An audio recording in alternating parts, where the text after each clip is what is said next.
देश का युवा आज सरकार से जो सवाल पूछना चाहता था वो सारे सवाल मायावती ने अपने कागज पर लिख दिए।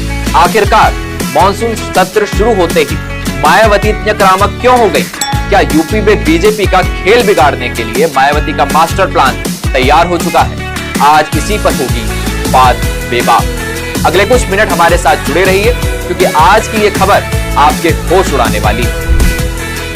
अब आसान शब्दों में समझिए कि पूरा माजरा क्या है। 20 जुलाई यानी आज से संसद का मॉनसून सत्र शुरू हुआ।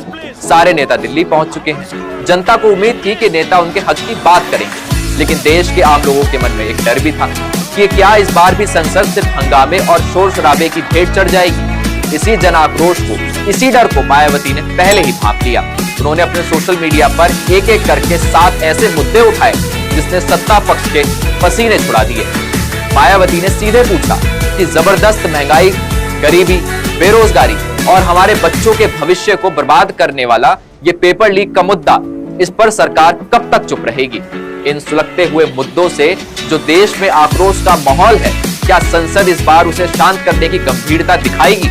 इसे कहते हैं सही वक्त पर सही चोट करना। मायावती जानती है कि इस वक्त देश का आम आदमी महंगाई और बेरोजगारी से त्रस्त है,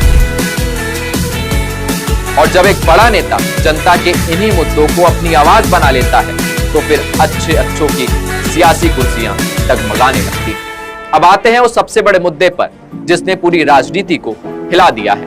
मायावती ने अपने पोस्ट में सीधे अयोध्या का जिक्र किया है। उन्होंने लिखा कि अयोध्या श्री राम मंदिर में चढ़ावे की चोरी, हेराफेरी और गमन, इस खबर ने पूरे देश को झकझोर कर रख दिया। आप खुद सोचिए, राम मंदिर जिससे करोड़ों लोगों की आस्था जुड़ी है, वहां चढ़ावे में हेरफेर की बात कितनी गंभीर है। मायावती ने यहां सीधे बीजेपी की राजनीति पर हमला किया। उन्होंने कहा कि धर्म का चुनावी स्वार्थ के लिए राजनीतिकरण करने वालों से अब जनता जवाब मांग रही है।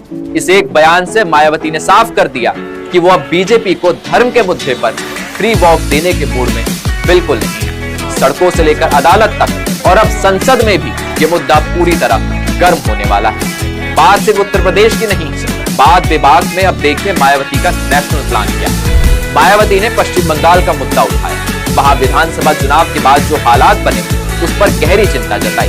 फिर उनका रुख मुड़ा राजस्थान की तरफ। राजस्थान में सरकार की लापरवाही के कारण गर्भवती महिलाओं की मौत का मामला मायावती ने इसे सीधे महिला सुरक्षा से जोड़ दिया।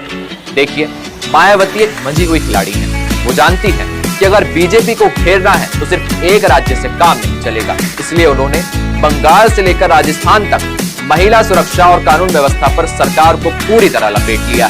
लेकिन बात यही नहीं रुकी। मायावती ने जो अगला मुद्दा उठाया वो किसी को भी हैरान कर सकता है। उन्होंने जिक्र किया अमेरिका, इजराइल और ईरान के युद्ध का।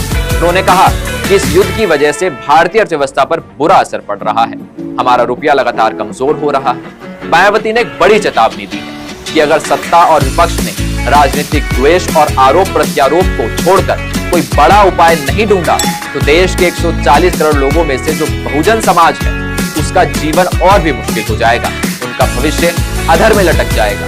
यहाँ समझने वाली बात यह है कि मायावती ने फिर से अपने कोर वोट बैंक यानी बहुजन शब्द का इस्तेमाल किया है। वो अपने लोगों को बता रही है कि देश और दुनिया के हालात से सबसे ज्यादा नुकसान गरीबों और शोषितों का ही हो रहा है।